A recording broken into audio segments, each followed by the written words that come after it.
ayan, lalagyan natin siya ng atsal. Diba? Ganyan siya, guys. Lagyan natin siya ng atsal.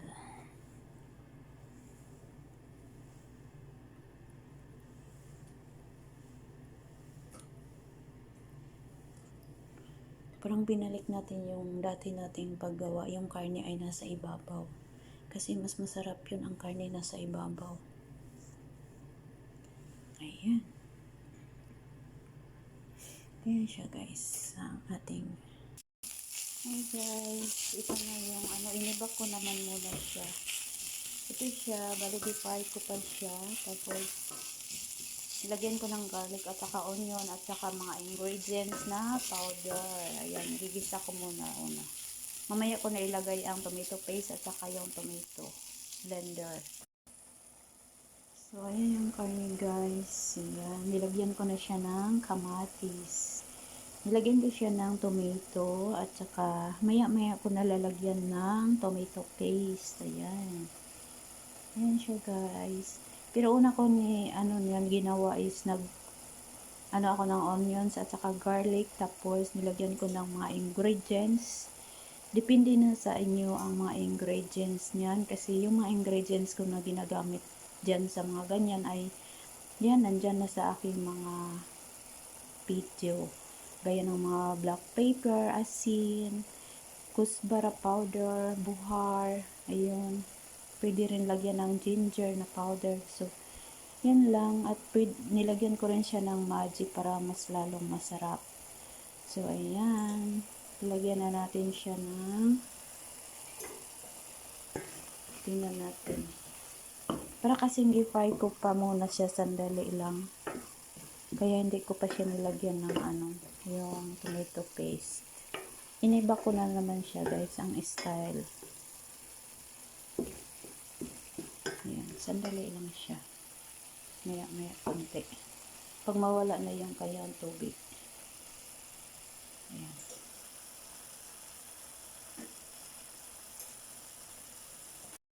So, ayan, lalagyan na natin siya ng tomato paste. Ayan. Kalahating tomato paste na ito siya guys. Pero pwede rin, depende na sa inyo kung damihan niyo paglagay. Ayan. Halo-haloin na natin siya. Ayan. Pagkatapos mamaya niyan ay lalagyan natin ng tubig para maluto yung ginaling na karne. So, mamaya na natin siya lagyan ng tubig guys. Pag yung na talaga siya, yung wala na talaga siyang tubig. Para ma-fry muna siya sandali. So, ganyan siya.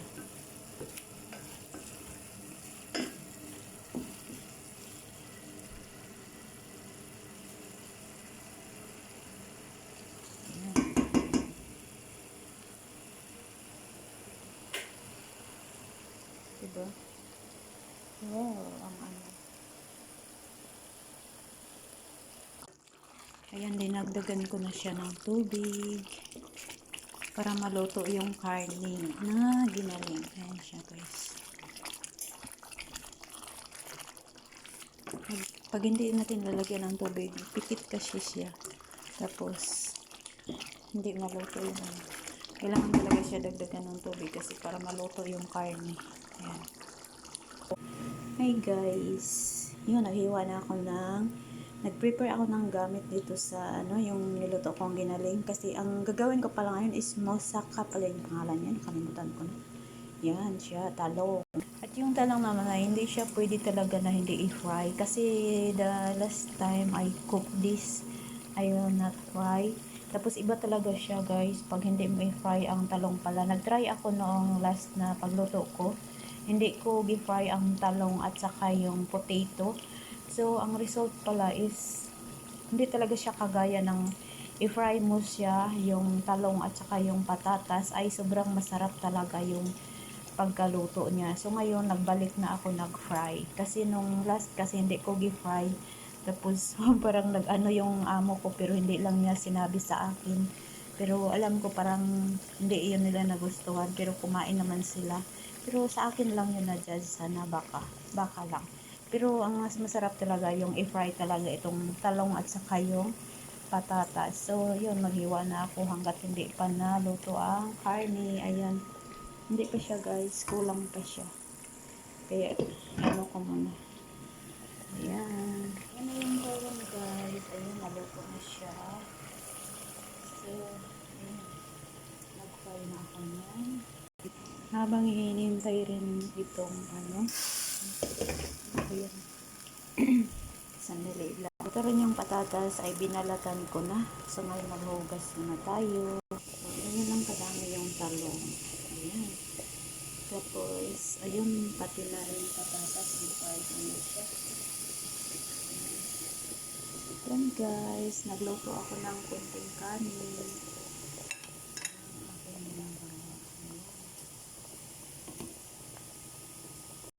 So, ayan, hiniwa ko na ang patatas. So, ganyan na yun siya guys. Iprito ko na rin ito, i-try ko lahat kung saan talaga ang pinakamasarap na gawain ng moussaka food. Ayan, babalik ka rin natin. Babalik ka rin natin sa isa-isa kasi alam niyo guys, makapal ito kasi yung pagkahiwa nito. Kaya isa-isahin talaga natin siya.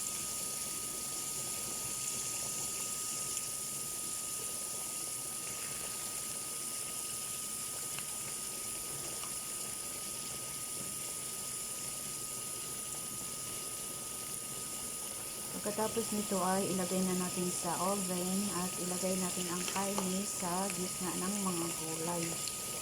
So, ganyan siya guys. Ang ating for lunch today. Ayan. Hintayin muna natin kasi hindi pa siya tapos. At iyan hindi pa siya tapos. So, ayan. Hi guys, good morning po sa inyong lahat. Pasensya na po kayo kasi itong ano ko, ginatanggal ko kasi yan kaya nag-ano siya. So, welcome to our cooking. Nandito na naman tayo ay magluluto tayo ng moussaka foods. In Arabic name, moussaka foods. Sa Pilipinas is vegetables with ground meat. Yung mga gulay, tapos yung ginaling, ayan. Niluto ko yung ginaling, hindi pa siya tapos. At saka, nag-fry ako ng yung eggplant, potato. So, yun, nagluto din ako ng kunting kanin. So, yun guys, before ko na lang din ang ano dito sa oil talaga, itong patatas. Kasi titingnan ko kung saan ba talaga ang pinakamasarap. Kasi nung, nag-try ako kasi nung last na ano ko luto, itong moussaka foods. I-try ko siya na hindi i-fry ang patatas at saka yung talong. So, ang resulta doon is parang hindi talaga siya masyado masarap. Mas masarap talaga pag i-fry ang potato at saka yung eggplant. So, ayan na guys. Malapit na siya matapos. Ayan, ang talong. Talong ay tapos na. Ito rin patapos na siya. Kasi naubos ng tubig. Ayan. Patatas, hindi pa siya tapos. So, yun. Sana mag-enjoy tayo dito sa aking mga videos, no? Makatulong din ito sa inyong, lalo na sa mga bagong OFWs na working home dito sa Middle East. So, yan, manood-nood lang kayo ng aking mga videos kasi dami kasi nagtatanong sa akin kung paano daw magluto ng mga gulay na merong karne. Yun. So, para makita nyo guys, tingnan lang nyo doon sa aking mga videos, no? Bisita lang kayo doon. So, ayun, malapit na tayo matapos. So, sasabihin ko pala sa inyo kung paano ko ito gagawin. Ngayon, pag maluto na itong karne, yan, i-off ko na siya kasi luto na siya. Yan. Wala na siyang tubig kasi kanina lang din yan. So, i-close na natin ang karne. So, hihintayin natin ang patatas. Pag maluto na yun, so mamaya, ilalagay natin siya sa Pyrex. Pagkatapos, ilagay natin siya sa oven. Pagkatapos, so, ipapakita ko sa inyo mamaya guys kung paano siya ilagay sa Pyrex yung mga gulay. So,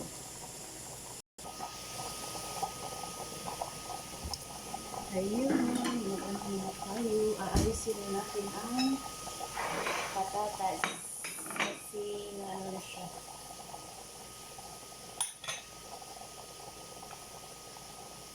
lalagyan ulit natin ng ibang patatas.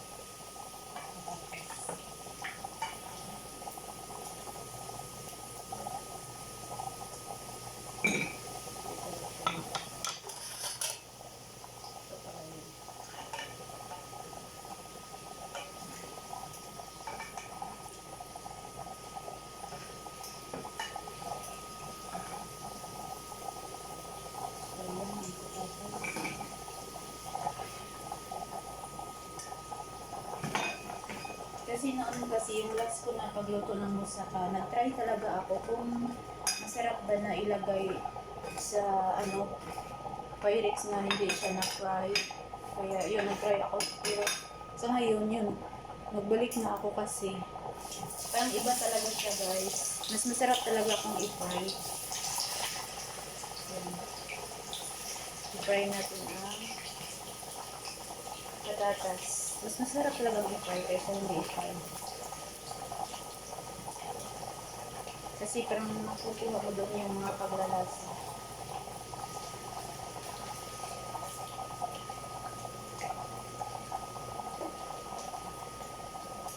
So yun, hindi pa siya tapos.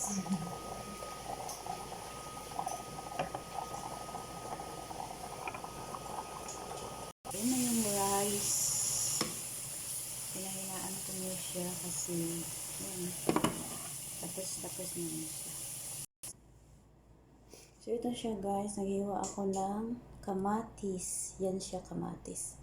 Kamatis, circle, ayan. Hindi lang siya masyadong manipis. Hindi ko na siya ito i-fry. Yun lang ang talong at saka patatas ang i-fry. At saka ito rin, bell pepper. Ganyan siya kahiwa. Ayan.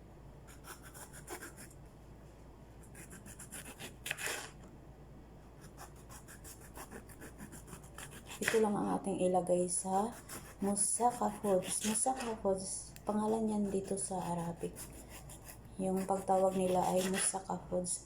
Pag sinasabing moussaka foods, yun na siya ay, pag sinabi ng amo no, magluto ka ng moussaka foods, yun siya ang ilagay mo.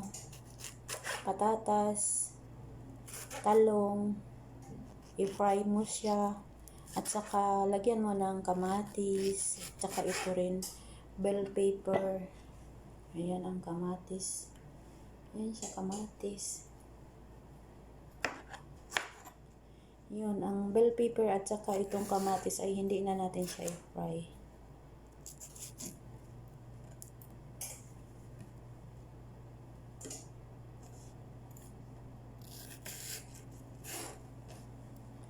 So, ayan siya guys, ang kamatis.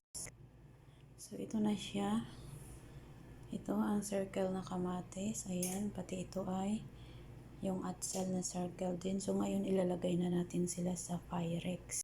Pyrex naka-ready na siya. Ito naman ang patatas, naka-ready na.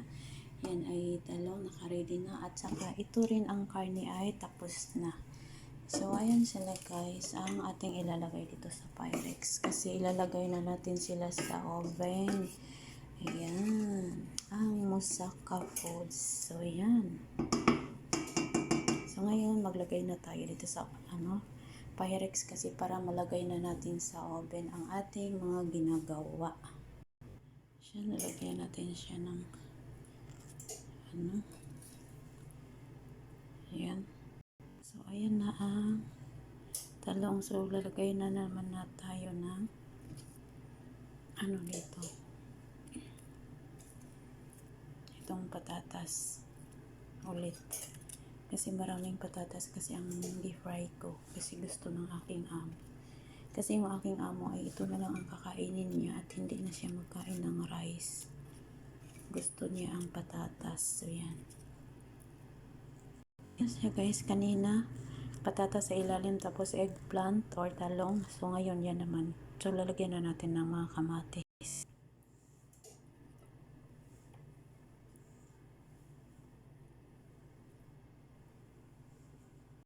So, ayan ang ating recipe. So, natapos na tayo sa kamatis. Ngayon, lalagyan na naman natin siya ng yung atsal. So, ayan na ang ating trabaho. So, ngayon, maglagay tayo ng, nilagay natin ang binaling ng karne dito sa ibabaw. So, yan siya guys. Diba? Ang ganda tingnan. Ang ganda siya tingnan talaga. Ayan. Unang nilagay ko dyan is patatas, talong, tapos patatas, tapos kamatis, at saka yung atsal na yan. So, yan. Maglagay na tayo ng ang ganda siya tingnan. Ang ganda siya tingnan guys. Ayan. Karni.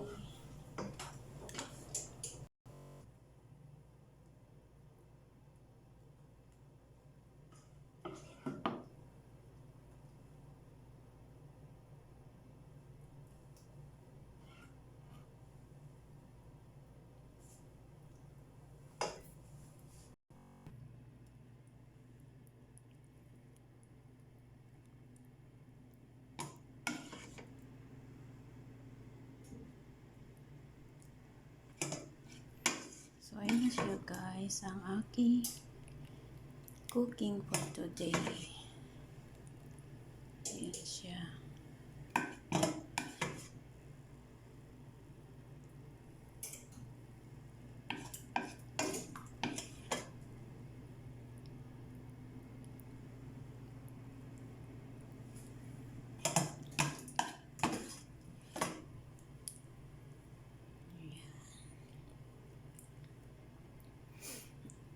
So, ganyan yan siya guys. Pagkaluto niyan ay masarap talaga siya. Ayun, nilagay ko na siya sa oven. No, ayun na yung ganyan siya. Ayun siya guys. Ayun.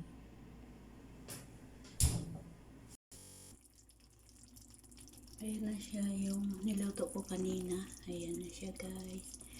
Yummy, yummy. So, yan. Yung may yung may talong, patatas, atsal, at saka kamatis.